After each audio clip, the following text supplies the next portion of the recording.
In just the last 2 years, Ukraine has launched hundreds of long-range drones deep into Russian territory. The result? Moscow has been forced to stretch its radar network and air defenses more than 1,000 kilometers behind the front lines. What began as a contest of artillery has now turned into a contest of reach, precision, and persistence. And here's the surprising part. Many of these drones are smaller than a family car. They don't carry massive warheads like cruise missiles, and they don't roar across the sky at supersonic speed. Yet they are reshaping the battlefield, creating billions of dollars in defensive costs for Russia at only a fraction of that price for Ukraine. Today we're going to look at 3 of the most striking examples: Peklo, Palyanitsia, and Liuti. All 3 are homegrown Ukrainian designs. Each one fills a different role, but together they expand Ukraine's ability to strike far beyond the front line. Think of them as different arrows in the same quiver. One optimized for reach, one for heavier impact, and one for endurance and adaptability. So the big question is this: how can drones that cost tens of thousands of dollars force a superpower to spend billions to defend against them? What is it about their design, their performance, and their real-world use that makes them so disruptive? Stay with me as we break each of them down. Clear specs, combat roles, real battlefield results, and then tie them together to see what they mean for the future of warfare. By the end, you'll understand not just what these drones are, but why they matter. Let's begin with Peklo, a turbojet loitering munition that turns low-cost engineering into long-range strategic power. Let's start with Peklo, a name that literally translates to hell. It's not a missile, and it's not a hobby drone. Peklo is a turbojet-powered loitering munition, a system designed to fly long distances, circle, and then dive into a chosen target. Its design is simple but effective. A booster rocket provides the initial kick at launch, after which a small turbojet engine takes over for cruising flight. That gives Peklo a published range of around 650 to 700 kilometers, far enough to reach deep into Russian territory. Its speed sits in the subsonic band, roughly 700 kilometers per hour, making it fast enough to compress reaction times, but still inexpensive compared to high-speed cruise missiles. The payload is modest, around 30 to 50 kilograms of explosives, depending on configuration. But with precision guidance, that's enough to disable radar stations, fuel depots, or power substations, the kinds of nodes where precision matters more than raw blast power. So what role does Peklo play? In simple terms, it's a budget cruise missile alternative. Consider the economics. A Russian Caliber cruise missile can cost several $1 million per unit. Peklo, by contrast, can be built for tens of thousands. That difference changes the entire calculus of modern warfare.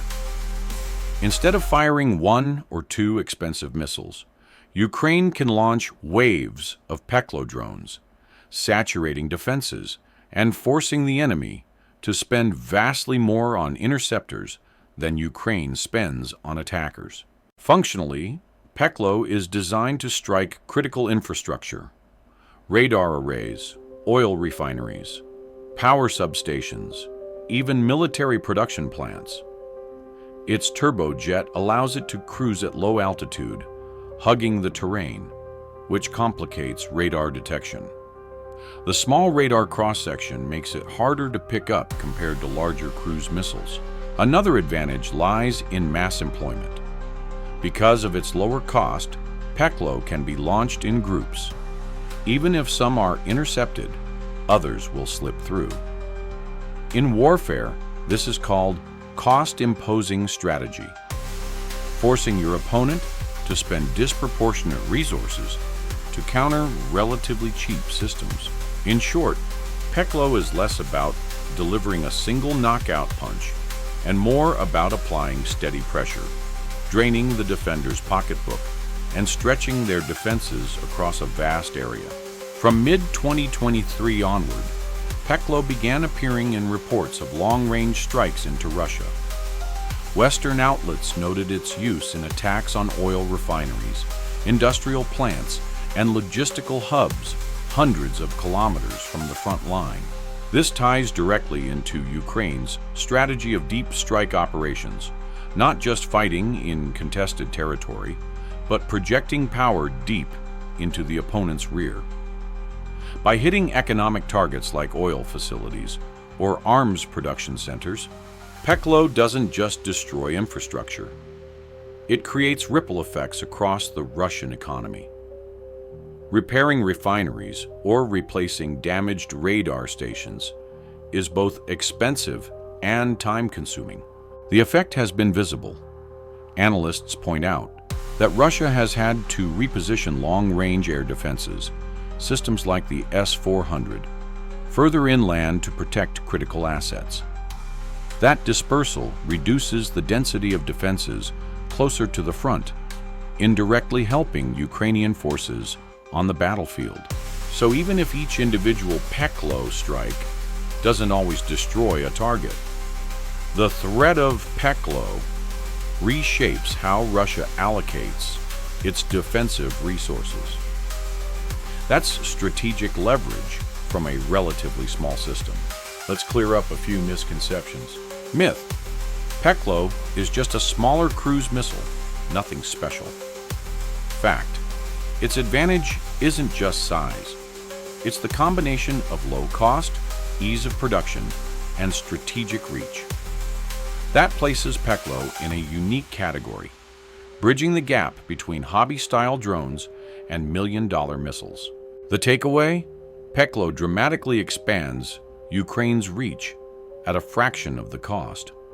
It's proof that in modern conflict, you don't always need the biggest punch.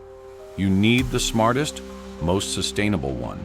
And speaking of bigger punch, our next system turns up the payload and the pressure, Palyanitsia. Next up is Palyanitsia, a name that carries cultural weight in Ukraine, often used as a shibboleth word to identify native speakers. In 2024, the name gained a new meaning: a homegrown long-range drone designed to extend Ukraine's strike capabilities. Palyanitsia is a hybrid system, combining a booster rocket for launch with a turbojet engine for sustained flight. That design allows it to cover distances of at least 600 to 650 kilometers, making it suitable for deep strike missions. Weighing in at about 320 kilograms, Palyanitsia is larger than earlier drones like Peklo. More importantly, it carries a warhead reportedly in the 75 to 100 kilogram range, enough explosive power to do serious damage to hardened infrastructure like oil storage tanks, bridges, or industrial plants. Some open-source reports suggest it can cruise at speeds near 900 kilometers per hour, putting it in the same category as a small cruise missile in terms of flight profile. So what does Palyanitsia bring to the table? In short, it's Ukraine's mini-cruise missile. Its heavier payload means it can do more than disable a radar or spark a fire. It can knock out large fuel depots, crater runways, or punch through reinforced industrial facilities. Targets like air bases, bridges, or storage terminals are all within its strike profile. The higher speed also matters. Unlike propeller-driven drones that lumber along at 150 to 200 kilometers per hour, Palyanitsia's reported near 900 km/h speed significantly compresses defender reaction time. Russian air defense crews have only a narrow window to detect, track, and intercept it. That speed advantage makes it harder to counter compared to the more common small UAVs. Its real significance, though, lies in strategic independence. With limited deliveries of Western long-range missiles like Storm Shadow or ATACMS, Ukraine has had to innovate. Palyannitsia fills that gap by providing a domestically produced option that Ukraine can build and deploy at scale, without being restricted by foreign supply lines or political considerations. It's not as sophisticated as Western cruise missiles, but its availability, affordability, and effectiveness make it invaluable. By mid-2024, Palyannitsia was already making headlines. Reports pointed to its role in strikes against oil facilities and industrial sites inside Russia, hundreds of kilometers beyond the front line. While details are often murky, Ukraine rarely confirms specific strikes. Western intelligence sources and Russian media both acknowledged its presence. The psychological effect has been just as important as the physical damage. Each successful strike demonstrates that Ukraine's defense industry can design, produce, and field its own strategic strike assets. That boosts confidence at home and sends a signal abroad. Ukraine is not just reliant on Western supplies, it's innovating on its own. For Russia, Palyannitsia poses a costly dilemma.